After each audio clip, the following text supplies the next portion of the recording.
let's be real here. Rowan never stood a chance.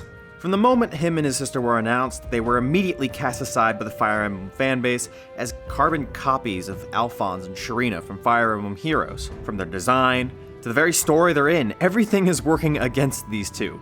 But in particular, not much is doing Rowan any favors.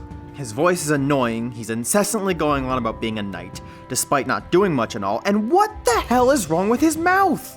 Seriously, you could fly a plane through that thing! Like many, I was very quick to dismiss him as obviously the worst lord in the franchise, even of Corrin of all people. And that might be the case, but maybe not. I want to see if there's anything at all redeemable about Rowan, because I don't think many people are willing to look past his annoying voice and his incessant behavior to see if there's something behind it, something that justifies it. Because the truth is, there might be more to Rowan than you might initially believe, or at least there could have been. Let me explain. Let's start with what we do know about Rowan on the surface. Honestly, it's not much. We know that he and his twin sister Lyanna were born to the royal family of Aetolis under Queen Yelena and an as of now unnamed king. We'll get to him in a bit. He constantly wants to train and get stronger so he can become a knight, and he won't stop reminding you. I'm gonna be Aetolis' most powerful knight. A true knight must face any obstacle with enthusiasm. Oh yeah! Just like a knight! It's more that he really loves. Knights! They can move right to the action. Knights are the best. Knights. Also like his sister, he has absolutely no interest in becoming king. He'd instead prefer his sister take the throne, much to his mother and sister's dismay. As for his personality, we can tell that he's energetic, brash, stubborn, and often charging too far ahead in certain situations. These are obviously good and bad qualities depending on how they are used. Unfortunately, we often see the bad parts of these traits more than the good, thanks to the way the story and the actor present him. He's loud, annoying, arrogant, and is incessant in his desire to become a knight. More importantly, he doesn't change at all or grow throughout the narrative. He's exactly the same at the end of the game as he is at the beginning. I mean, I guess he's more accepting of being king since we see both him and Lyanna getting crowned at the end of the game, but what led to that is nowhere to be seen. Well, I mean, unless you look at his supports. Let's first ask the question, why doesn't Rowan want to become king? Well, as we see in many of his supports, he wants to become a knight rather than a king because he feels that kings are weak, which at the surface level is really dumb. We're going to focus on this because this extremely short-sighted belief does serve a purpose in developing Rowan's character, albeit not so obviously. So let's dig a little bit deeper. This belief about the nature of kings comes from his perception of his own father. It's very clear that Rowan deeply resents his father for being weak. He says that he was often sick, meek, and could barely muster the energy to fight. Now, it's not too much of a stretch in my mind for someone like his son to see that as a negative quality, especially when you're a child looking up to someone like that. Children often want to look up to a strong father figure, but judging by his tone and the way he speaks about him, it's clear there's almost a level of hatred towards his father.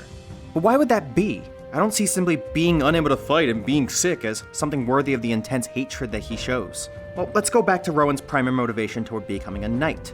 He makes it very clear that he wants to fight and become a knight so he's strong enough to protect the ones he cares about, like his sister, his mother, and his kingdom. You know, pretty standard stuff. But when you put that in contrast with his hatred for his father, it tells a much more interesting story in the subtext. Or it could tell a more interesting story in the subtext. Now, nothing in the game actually outright confirms what I'm about to say, and this is a lot of inference and speculation. So let's just take this as a hypothetical. But I think it would make sense given what we know about Rowan and how he feels about his father. I believe something must have happened to Rowan in his early childhood. Some kind of traumatic event, whether it be a kidnapping, being threatened by an enemy, or something that would require someone to come to his aid. Being a young boy looking for a strong father figure, he hopes his father would personally come to save him and protect him. After a long while, he's crying out desperately for someone, anyone to help him. "Father, where are you?" he cries out. Silence. He starts to lose hope. But eventually, his attackers are cut down. He's initially relieved that his father finally came to save him. But when he looks up to his savior, he sees not the image of his father, but a knight he's never met, clad in the traditional Aetolis armor. Being very young and, let's be real, not too bright, he doesn't understand the implications and believes that his father failed him and was too cowardly or weak to come to save him personally. And he takes this to heart. He doesn't talk to his father much after that. Instead, he comes to admire the brave, strong knight who came to his aid when even those closest to him wouldn't. So he dedicates his life to becoming a knight to protect the ones he loves, because his father never could. Now, like I said, none of this is actually canon or confirmed. This is really more of a hypothetical backstory that I made for him. But let's put that in context with his supports. Let's start with Xander. Xander asks Rowan what motivates him.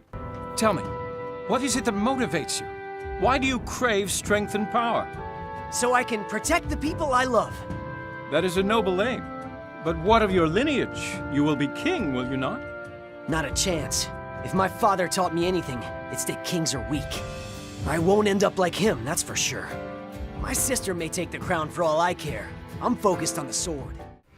After hearing this, Xander tries to play devil's advocate for Rowan's father in an attempt to educate Rowan on the merits of being a passive ruler. Faith, conviction, and intelligence will always win over brute strength. I don't understand. When I imagine your father, I think of the villagers and people who followed him. But Rowan gets extremely upset at Xander.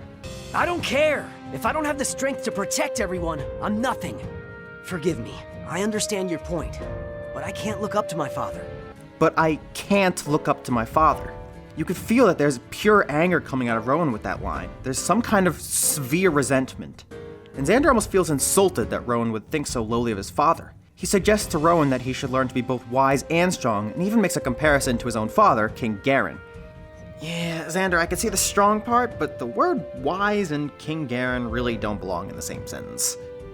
Though I guess we can assume he's talking about a younger King Garen before he became, well, Sludge Man. But enough about Fate's terrible treatment of its villains. Sure, this does calm Rowan down and force him to see Xander's perspective, but there's still that lingering line. I can't look up to my father. I just can't help but wonder what this means. But take my hypothetical scenario into account, and all of a sudden, this aggression toward his father in the position of king, even in the face of compelling arguments, is mostly unshaken. And it starts to make a tad bit of sense. Kind of. I mean, it's still not ideal, but, we take what we're given. Now let's move on to Marth. Rather than focus on Rowan's father specifically, Marth tries to educate Rowan on what it means to be king. I'd agree that a king cannot act alone, but does that mean he is weak? After all, he has found people willing to lay down their lives for him. Now consider your enemies. They may be giving their lives to protect friends. Does it make you strong to kill someone who has their own honorable intentions? Can you cut down your foe, knowing that their death will hurt their friends? Marth teaches Rowan that a king commands power, not through physical strength, but through the admiration and bonds between his family and his kingdom. Such connections are nurtured by a king, and they help to defend his realm. How does that work? Simply put, people who love the king and the land will fight hard to protect them. Think about it. Your desire to defend your kingdom brought us all together. We fight hard to help you because of the love you clearly have for Aetolis. Something he most likely didn't consider as a child when thinking about how his father ruled, or in our hypothetical case, how his father acted that day. This could serve to teach him that perhaps his father did the best he could with what he was able, and definitely succeeded albeit somewhat indirectly. Through the use of his soldiers and the trust they had in him, his father defended his kingdom and his family when needed. Of course, again, this is hypothetical and isn't done much with. And that's the main problem with Rowan. You have these concepts being brought up, and they don't do anything with them.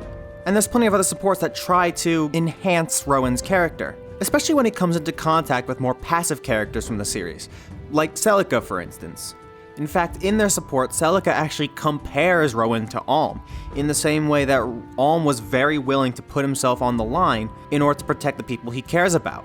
And this was something that Celica disagreed with. Rowan says the right thing that would normally make him a good lord, but there's not much to it. Now let's look at his support with Lucina, in which he actually offers to travel back with Lucina back to her world so that he can help restore it. Again, an impossible task, but this is Rowan. He's not the brightest kid out there. These are all good qualities, and they would normally make for a pretty good lord. The problem is there's really no substance to back it up, and that's the real issue here. He has very little backstory, he has only the most basic motivations, and he really needed something like my hypothetical scenario to define him, some kind of real driving force, some kind of substance to define his character. It's like they took all the basic aspects of characters like Marth, or Crom, or even Ike for that matter, but they didn't add any of the substance. And that's the big issue with Rowan. But does that make him the worst lord? Kinda? Here's the thing. I don't think Rowan's the worst lord because he's not in a story that would really warrant such anger from me or really anybody else. Take away his annoying voice and his kind of incessant behavior and you're just left with another bland lord. And that's why I don't consider him to be the worst lord. I would still consider someone like Corrin worse because at the very least, Rowan's story doesn't warrant much, I don't know, anything. Whereas Corrin's story has a ton of potential, so many ideas to work with, and they do absolutely everything to completely destroy those ideas. So, is Rowan the worst lord?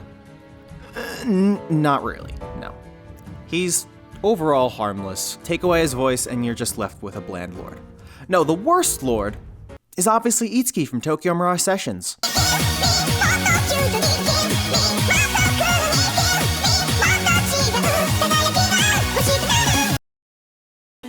I'm gonna be Aetolus's most powerful knight.